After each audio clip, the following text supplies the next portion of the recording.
تو یہ سلجوق کی نسل میں تھا تغرل بیگ۔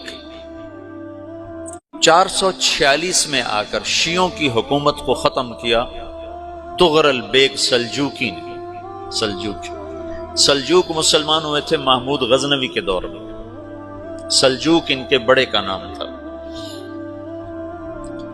تو ایک دفعہ محمود غزنوی نے سلجوق سے پوچھا اگر مجھے تیری مدد کی ضرورت ہو تو کتنے آدمی پیش کر سکتے ہو؟ تو اس نے ایک تیر دیا، کہا یہ ایک تیر ہے میرا،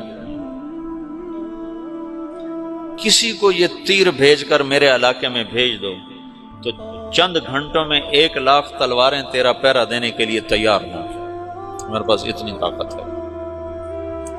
تو یہ سلجوق کی نسل میں تھا تغرل بیگ۔ اللہ تعالیٰ نے جب عرب زوال کا شکار ہو گئے اور ضعف کا شکار ہو گئے، جیسے بڑھاپے کا کوئی علاج نہیں، جب قوموں پہ زوال آتا ہے تو اس کا بھی کوئی علاج نہیں، پھر اور قوم کو جگہ ملتی ہے۔ جیسے بڑھاپا ایک فرد پہ آتا ہے، ایسے بڑھاپا قوم پہ آتا ہے۔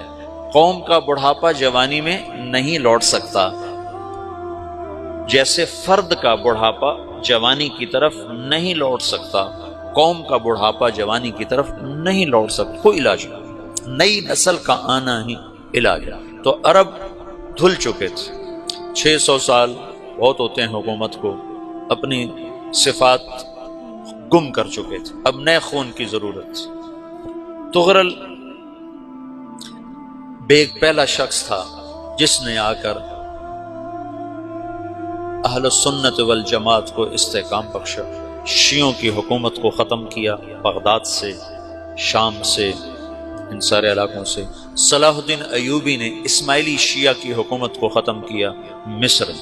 العاضد ان کا آخری خلیفہ تھا صلاح الدین ایوبی، نور الدین زنگی رحمۃ اللہ علیہ کا پروردہ تھا، اس کا دوست تھا، اس کے دوست بھی تھا، بچہ بھی تھا اس کے سامنے، زیادہ لکھنے پڑھنے کا شوق تھا۔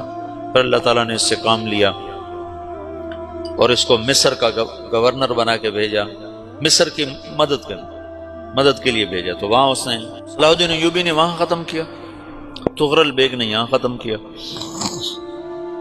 تو پھر سلجوق جو تھے نا یہ اقتدار میں آئے، ادھر ختم ہو گئی سلطنت بنو عباس کی، مصر ایک چھوٹی سی ترکوں کی سلطنت۔ تو اللہ تعالیٰ پھر مرکزیت کے لیے ایک نظام چلایا، دو لشکر آپس میں لڑ رہے ہیں ایک میدان میں، ایک جنگلی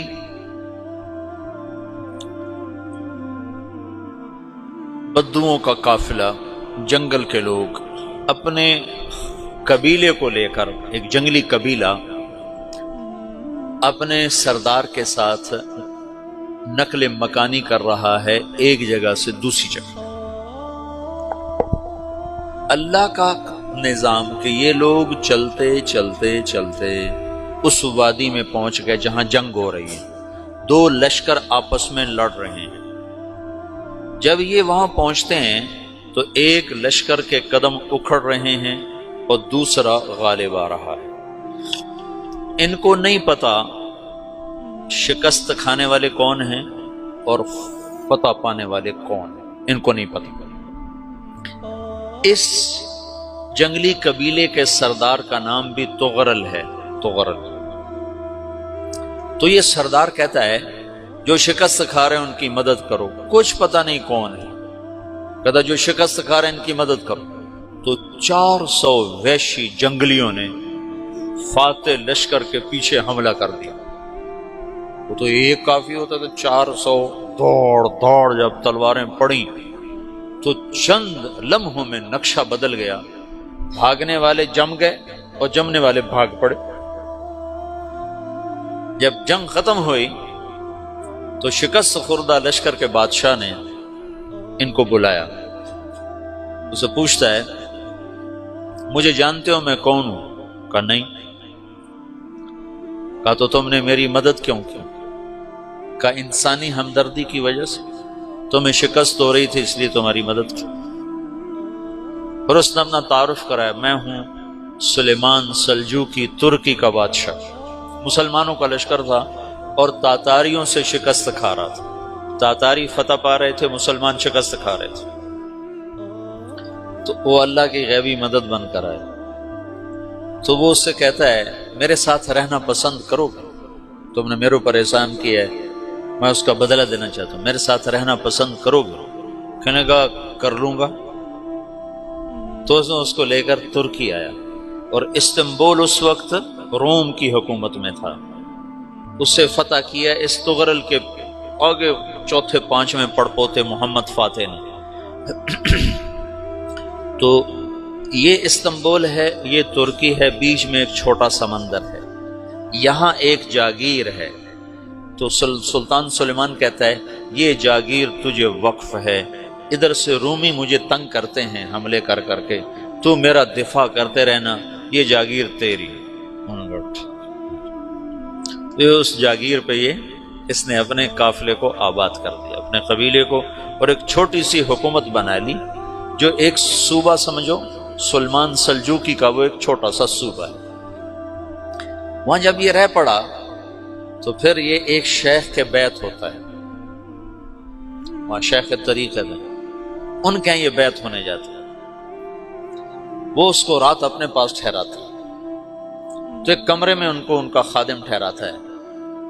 یہ جب کمرے میں جاتا ہے تو سامنے دیوار میں طاقچے پر قرآن پڑا ہوا ہے، تو یہ تغرل بیگ کہتا ہے یہ کیا ہے، یہ کیا ہے؟ تو وہ خادم کہتا ہے یہ کتاب اللہ ہے، قرآن ہے۔ اچھا، وہ اس کو وہاں چھوڑ کے باہر چلا جاتا ہے۔ وہ دیہاتی آدمی، جنگل کا رہنے والا، پہلی دفعہ زندگی میں قرآن دیکھا، وہ کہتا ہے یہ قرآن ہے، اللہ کی کتاب ہے، میں اللہ کی کتاب کے سامنے سو جاؤں، کتنی بے ادبی ہے۔ تو اس نے ایسے قرآن اٹھایا اور سر پہ رکھ لیا اور کھڑا ہو گیا، ساری رات قرآن سر پہ رکھ کے کھڑا رہا۔ رات کے پچھلے پہر اس کو خواب آیا، کھڑے کھڑے اس نے دیکھا کہ اس کی پشت سے ایک چاند نکلا اور شیخ کی بیٹی کے سینے میں جا کے اتر گیا۔ پھر اس لڑکی کے سینے سے ایک درخت نکلا جو پھیلتے پھیلتے پھیلتے 3 بر اعظم پہ چھا گیا، افریقہ پر، یورپ پر، ایشیا پر۔ پھر اس کی آنکھ کھل گئی، وہ کھڑا ہوا ہے، تو اس نے صبح یہ خواب اپنے شیخ کو سنایا، تو انہوں نے اپنی بیٹی اس کے نکاح میں دے دی۔ اس بیٹی سے ایک بچہ پیدا ہوا، تغرل بیگ نے اس کا نام رکھا عثمان، عثمانی ترک نام سنا ہوا، جو میں نے کل بتایا تھا کہ 1924 میں وہ خلافت ختم ہوئی۔ تو ایک بیٹا پیدا ہوا عثمان۔ عثمان نے پھر ایک نئی اسلامی حکومت کی بنیاد رکھی جو 1924 تک چلتی رہی، کوئی 800 سال یہ حکومت چلی۔ تو حکومت کا شرازہ بکھرا، لیکن پھر جڑ جاتا تھا، اور وہ قرن اول والا جوڑ کبھی نہ پیدا ہوا، ٹکڑے بن گئے۔ ان ٹکڑوں میں اللہ لوگ پیدا کرتا رہا جو دعوت دیتے رہے، دعوت زندہ رہی، جو تربیت کا نظام تصوف کے ساتھ تھا اب وہ تبلیغ